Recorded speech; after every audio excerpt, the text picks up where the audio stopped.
Okay, so let's talk about some just straight basic differences between the two. On traditional, it can lead to long-term legacy, and interactive can lead to continuous hints of instant fame, meaning that like with traditional, we're always like kind of talking to the people, so they want to have a campaign that drives the brand and that can go on for like decades. So if you think of like Geico Gecko, that's been going on for what, like 15 years, and then the MasterCard Priceless, you know, again, has been going on forever. But with interactive, like, what has to happen is that you create something that no one's ever seen before. And because we're trying to get people to talk to us, we're trying to get people to want to interact with what we're doing. So the goal here is to create something with a big wow factor, have a million billion little hits on it, and then create the next thing that's going to do that. Does that make sense?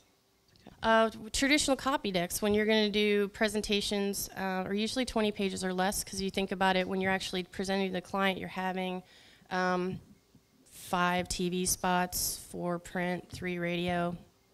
That's pretty much it.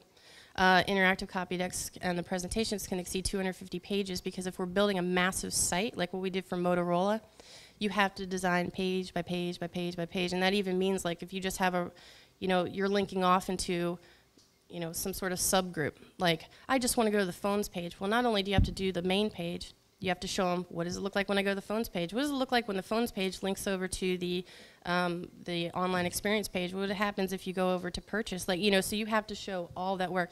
So if you don't like to design that much, or you don't like to write that much, you might want to go to traditional side.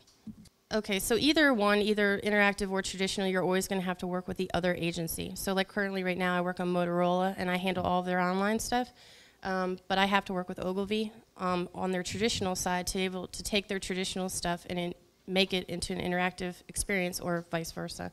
So play nice, because the client, if you guys can't get along, the client will cut you, or could cut you.